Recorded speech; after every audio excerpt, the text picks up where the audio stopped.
Assalamualaikum warahmatullahi wabarakatuh. Saudaraku yang dirahmati Allah, pernahkah engkau merenung bahwa bumi yang kita pijak setiap hari ini bukanlah sekadar hamparan tanah, lautan, dan gunung-gunung yang menjulang? Bumi bukan hanya tempat kita berlari mengejar dunia, melainkan sebuah kitab terbuka, sebuah Quran tanpa huruf yang dibentangkan oleh Sang Pencipta agar manusia membaca dan memahami tanda-tandanya. Di dalam Al-Quran, Allah berfirman tentang bumi, dan bumi itu telah dibentangkan. Tetapi apakah maknanya hanya sebatas permukaan luas yang bisa kita jelajahi, atau ada rahasia yang jauh lebih dalam, tersimpan di balik kata dibentangkan itu? Jika kita mau memperhatikan, setiap detil dari bumi adalah ayat. Pasir yang berderai di pantai adalah huruf, aliran sungai adalah kalimat, dan gunung yang kokoh adalah tanda baca yang memberi penekanan dalam kitab agung bernama bumi. Setiap gerakan kehidupan, dari daun yang gugur hingga bintang yang beredar, merupakan firman-Nya yang nyata, meski tak tertulis di atas kertas. Namun pertanyaannya, apakah manusia masih mampu membaca kitab ini? Ataukah kita telah terlalu sibuk, terperangkap dalam hiruk-pikuk dunia, sehingga bumi hanya menjadi tempat pijakan dan bukan lagi cermin yang memantulkan kebesaran Allah? Dalam video ini, kita akan mencoba menyingkap lapisan makna dari ungkapan Quran tentang bumi yang dibentangkan. Kita akan menyelami sejarah, filsafat, dan kebijaksanaan kuno yang melihat bumi bukan sekadar ruang kosong, melainkan panggung kosmik di mana rahasia ilahi terukir. Kita juga akan melihat bagaimana para bijak terdahulu membaca bumi sebagai kitab hidup yang penuh dengan pelajaran, dan bagaimana pemahaman ini bisa mengubah cara kita melihat diri, hidup, dan tujuan kita. Maka, mari bersama-sama kita membuka hati, menenangkan pikiran, dan menyelami rahasia besar dari bumi yang dibentangkan. Karena di baliknya, ada kunci yang bisa menuntun kita untuk lebih dekat kepada Allah. Sejak manusia pertama diturunkan ke bumi, pertanyaan besar selalu hadir. Apa sebenarnya makna dari bumi ini? Apakah ia sekadar tempat tinggal, ataukah ia sebuah tanda yang jauh lebih agung? Para nabi, filosof, dan orang-orang bijak dari berbagai peradaban selalu menjadikan bumi sebagai cermin pengetahuan, karena mereka menyadari bahwa bumi bukan sekadar materi, melainkan juga makna. Dalam Al-Quran, Allah berulang kali mengingatkan manusia untuk memperhatikan bumi, bagaimana ia dibentangkan, bagaimana gunung dipancangkan, bagaimana sungai mengalir, dan bagaimana kehidupan tumbuh darinya. Bumi adalah ayat kosmik, sebuah teks hidup yang menyingkap keagungan Sang Pencipta. Tetapi, pesan ini bukanlah sesuatu yang baru bagi umat manusia. Jauh sebelum peradaban modern, para bijak dari berbagai bangsa juga telah menyingkap sebagian dari rahasia ini. Orang Mesir kuno, misalnya, memandang bumi sebagai cermin dari langit. Piramida mereka bukan hanya monumen kematian, melainkan simbol kosmos yang merepresentasikan keterhubungan antara bumi yang dibentangkan dan langit yang ditinggikan. Mereka percaya bahwa setiap garis bumi memiliki resonansi dengan langit, sehingga keduanya saling menyempurnakan. Di sisi lain, para filosof Yunani seperti Plato berbicara tentang bumi sebagai kosmos yang hidup, bukan benda mati. Baginya, bumi adalah makhluk dengan jiwa, di mana setiap gunung, laut, dan bintang adalah bagian dari tubuh kosmik yang berdenyut dengan kehidupan. Sedangkan bagi kaum Sufi, bumi adalah hamparan sajadah raksasa, tempat manusia bersujud, dan setiap jengkalnya adalah tanda kehadiran Allah. Imam Al-Ghazali dalam karya-karyanya sering menyinggung tentang bagaimana alam semesta adalah kitab besar, dan manusia hanya membaca huruf-huruf kecil darinya. Bumi, dalam pandangan beliau, bukan sekadar tanah untuk berpijak, melainkan medan pembelajaran jiwa.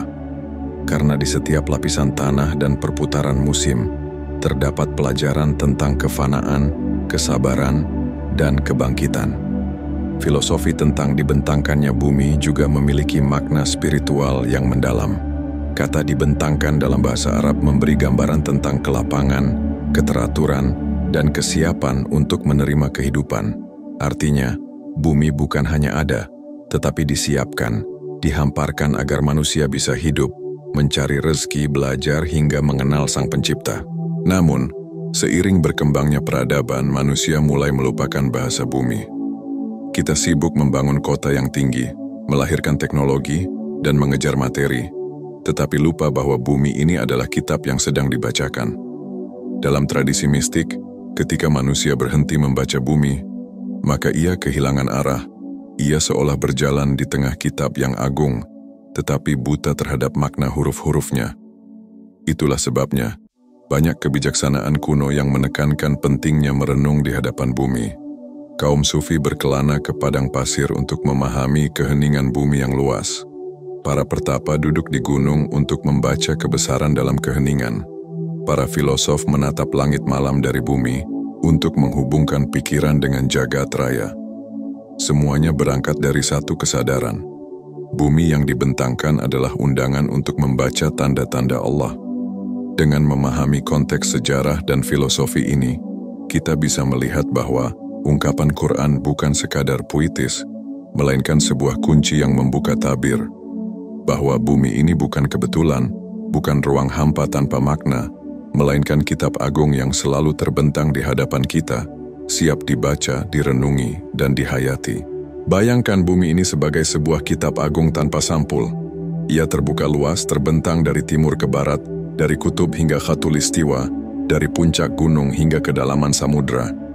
Setiap lembarannya adalah ruang kehidupan, setiap hurufnya adalah makhluk, dan setiap kalimatnya adalah peristiwa yang berlangsung dalam arus waktu.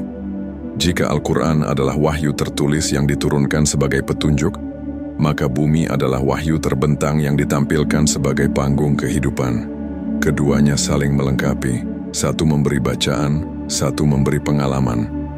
Ketika Allah berfirman bahwa bumi ini dibentangkan, makna yang terkandung di dalamnya begitu dalam.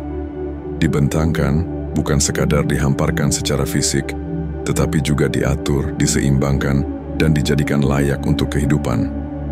Hamparan itu bukan kosong, melainkan penuh dengan tanda, rahasia, dan pelajaran. Bumi seolah berkata kepada manusia, "Aku adalah kitab yang bisa engkau baca dengan matamu, telingamu, dan hatimu." Mari kita ambil contoh sederhana. Ketika musim berganti, bumi menuliskan babak baru dalam kitabnya. Gugurnya daun di musim kemarau bukan sekadar proses biologis. Ia adalah ayat tentang kefanaan, bahwa segala sesuatu pasti berakhir. Kemudian datang hujan, bumi kembali hijau, kehidupan tumbuh lagi. Itu adalah ayat tentang kebangkitan, tentang janji bahwa setelah kematian ada kehidupan. Bukankah ini cerminan dari hari kebangkitan yang selalu diingatkan oleh wahyu? Gunung yang tegak menjulang juga bukan sekadar tumpukan batu. Ia adalah tanda tentang keteguhan, penyangga bumi, dan pelajaran bagi manusia tentang kekokohan iman. Lautan yang luas bukan sekadar air asin yang bergerak. Ia adalah cermin dari rahmat, kedalaman, sekaligus misteri. Semua itu adalah tulisan bumi yang tidak membutuhkan tinta, tetapi jelas dibaca oleh siapa saja yang hatinya peka. Namun, masalahnya adalah tidak semua manusia mampu membaca kitab ini. Banyak yang melihat daun gugur, tetapi hanya menyapu dan membuangnya. Banyak yang melihat hujan turun, tetapi hanya memikirkan payung. Banyak yang melihat laut, tetapi hanya menghitung keuntungan dari hasil tangkapannya. Inilah kebutaan ruhani yang membuat manusia terpisah dari makna bumi. Kaum sufi menyebut bumi sebagai majelis zikrullah, majelis zikir yang tidak pernah berhenti. Angin yang berhembus adalah tasbih, air yang mengalir adalah tahmid, gemuruh petir adalah takbir, dan kesunyian malam adalah tahlil. Bumi berzikir kepada Allah dalam caranya sendiri, dan manusia seharusnya membaca zikir itu, ikut larut dalam alunan tasbih semesta. Perhatikan juga bagaimana bumi menjadi cermin bagi jiwa manusia. Tanah yang subur melambangkan hati yang lembut. Ia menerima air hujan, lalu menumbuhkan kehidupan. Sebaliknya, tanah yang tandus adalah hati yang keras. Ia menolak hujan rahmat, sehingga tidak ada kehidupan yang tumbuh di dalamnya. Dengan begitu, bumi tidak hanya menjadi kitab, tetapi juga cermin jiwa. Bagaimana kita memperlakukan hati, begitulah tanah memperlakukan air. Di sisi lain, bumi yang dibentangkan juga menyimpan misteri perjalanan manusia. Dari tanah kita diciptakan, di atas tanah kita berjalan, dan ke tanah pula kita akan kembali. Hamparan bumi adalah arena ujian, di mana setiap langkah adalah tulisan yang akan menjadi saksi di hari akhir. Tidak ada jejak yang hilang, karena bumi menyimpannya sebagai catatan, sebagaimana Al-Quran menyatakan bahwa bumi kelak akan berbicara dan bersaksi atas segala perbuatan manusia. Maka, ketika kita membaca Quran tertulis, kita sedang memahami petunjuk. Tetapi ketika kita membaca Quran terbentang bernama bumi, kita sedang menyaksikan langsung manifestasi dari petunjuk itu. Keduanya harus berjalan bersama. Tanpa membaca Quran tertulis, kita bisa tersesat dalam tafsir pribadi. Tanpa membaca Quran terbentang, kita bisa kering dan kehilangan rasa. Saudaraku, bumi yang dibentangkan ini sejatinya adalah undangan untuk kembali kepada Allah. Ia tidak sekadar hamparan kosong, melainkan kitab kosmik yang setiap detiknya berbicara. Tinggal satu pertanyaan. Apakah kita mau berhenti sejenak dari hiruk-pikuk dunia, membuka mata hati, dan benar-benar membaca kitab yang selalu terbentang di hadapan kita? Saudaraku, mari kita melangkah lebih dalam lagi. Jika bumi adalah sebuah Quran yang dibentangkan, maka setiap lapisannya menyimpan tafsir yang berlapis. Ada makna lahiriah yang tampak jelas, ada makna batiniah yang tersembunyi. Sama seperti kita membaca wahyu tertulis, ada ayat yang terang, ada pula ayat yang penuh simbol dan membutuhkan tafsir hati. Dalam tradisi kuno, bumi sering disebut sebagai Ibu Agung, rahim yang menampung segala kehidupan. Dari tanah yang lembut, tumbuh makanan yang menghidupi tubuh kita. Dari bebatuan yang keras, kita membangun rumah sebagai pelindung. Dari lautan yang luas, kita mendapat air, ikan, dan kesejukan. Semua ini menunjukkan bumi sebagai pemberi, sebagai wadah rahmat. Tetapi, pada sisi lain, bumi juga menyimpan pelajaran tentang kefanaan, karena pada akhirnya tubuh manusia akan kembali dipeluk bumi, melebur dengan tanah, dan lenyap dari pandangan dunia. Inilah paradoks bumi. Ia memberi kehidupan sekaligus menelan kehidupan. Seperti kitab yang mencatat awal dan akhir, bumi menyimpan sejarah kelahiran hingga kematian. Bagi mereka yang mampu membaca, paradoks ini bukan kontradiksi, melainkan keseimbangan. Sebab bumi adalah panggung, bukan tujuan. Ia adalah jalan, bukan tempat tinggal abadi. Ada pula mitos dan pemahaman keliru yang berkembang di kalangan manusia. Sebagian mengira bumi adalah pusat segalanya, seakan-akan seluruh jagat raya berputar untuk manusia. Kesombongan inilah yang membuat manusia lupa bahwa bumi hanyalah satu titik kecil dalam lautan kosmos. Di sisi lain, ada pula yang memandang bumi semata benda mati, tanpa makna rohani, hanya sekedar materi untuk dieksploitasi. Keduanya adalah bentuk kebutaan, satu karena ego, satu karena kelalaian. Al-Quran justru mengajarkan keseimbangan. Bumi adalah amanah. Ia dibentangkan agar manusia tinggal, memakmurkan, tetapi juga menjaga. Jika manusia lupa menjaga bumi, maka bumi akan bersaksi. Ayat-ayat suci mengingatkan, kelak di hari kiamat, bumi akan mengeluarkan beban-beban yang dipendamnya. Bahkan bumi akan berkata tentang apa yang dilakukan manusia di atasnya. Artinya bumi bukan sekadar objek mati, ia adalah saksi hidup.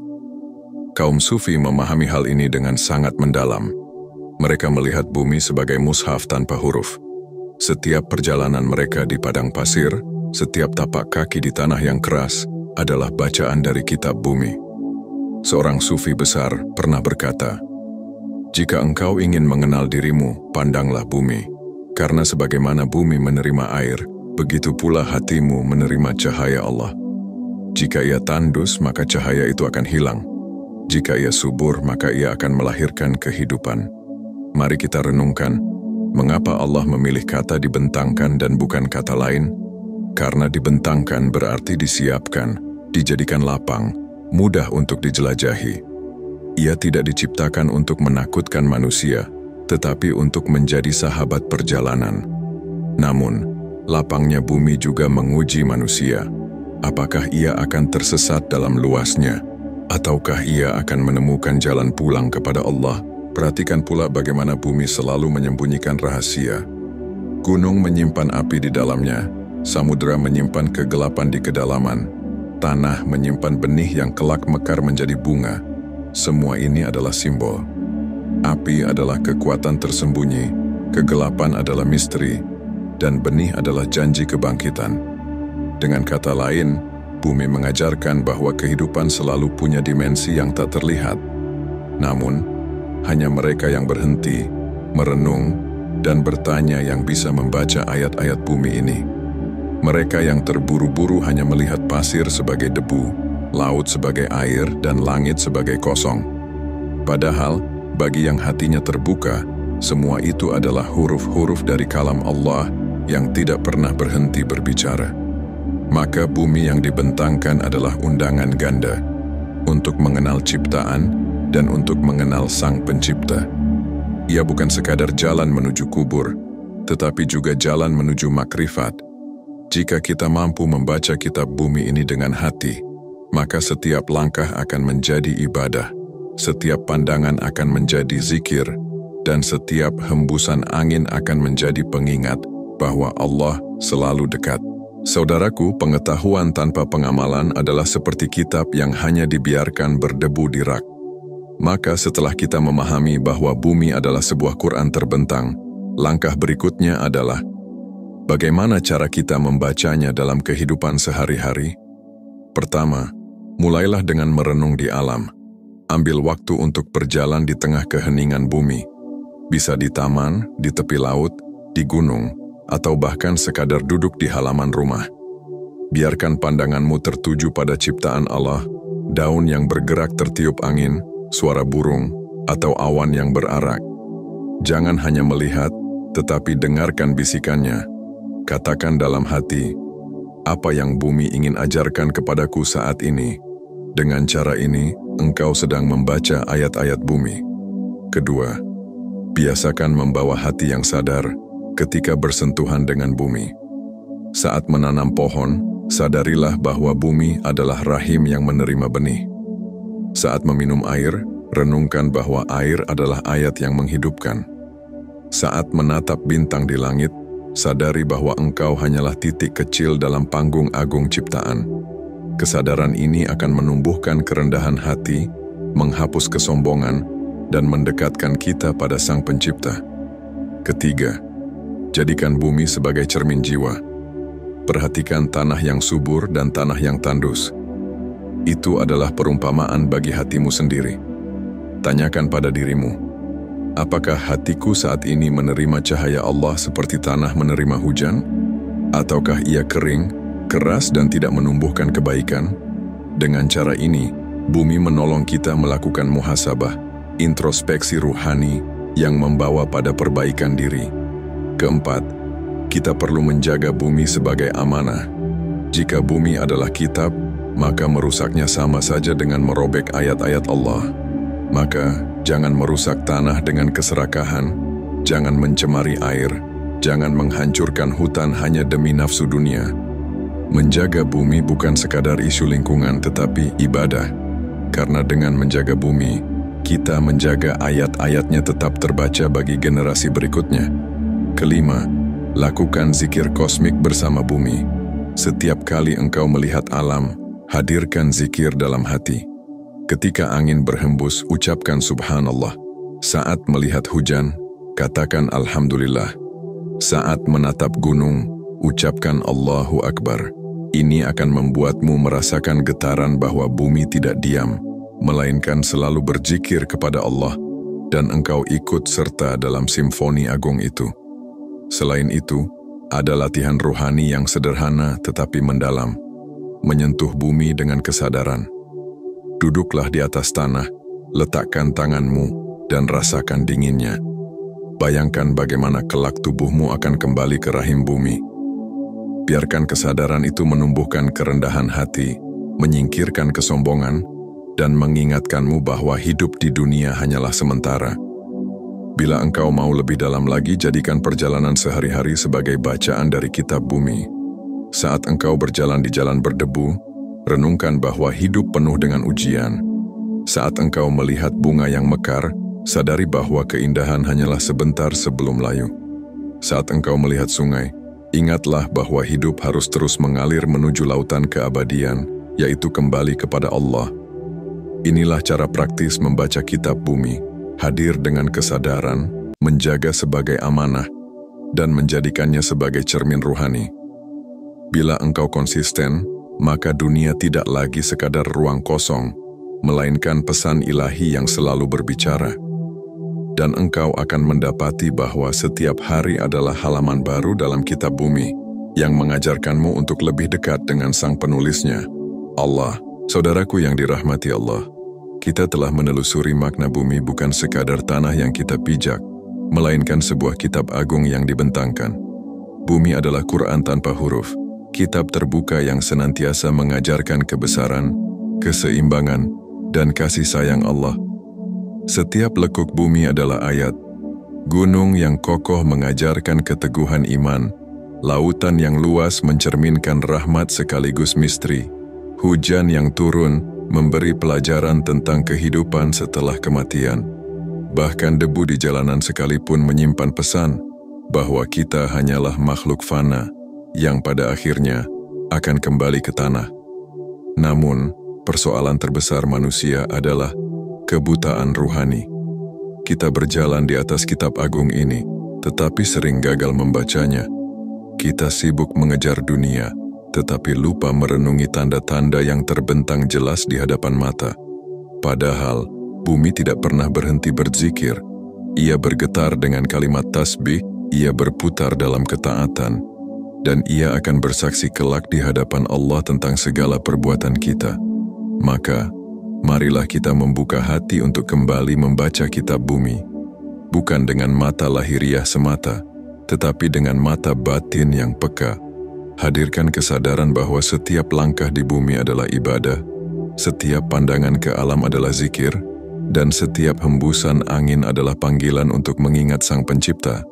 Pada akhirnya, bumi yang dibentangkan ini adalah panggung ujian. Dari tanah kita diciptakan, di atas tanah kita diuji, dan ke tanah pula kita kembali.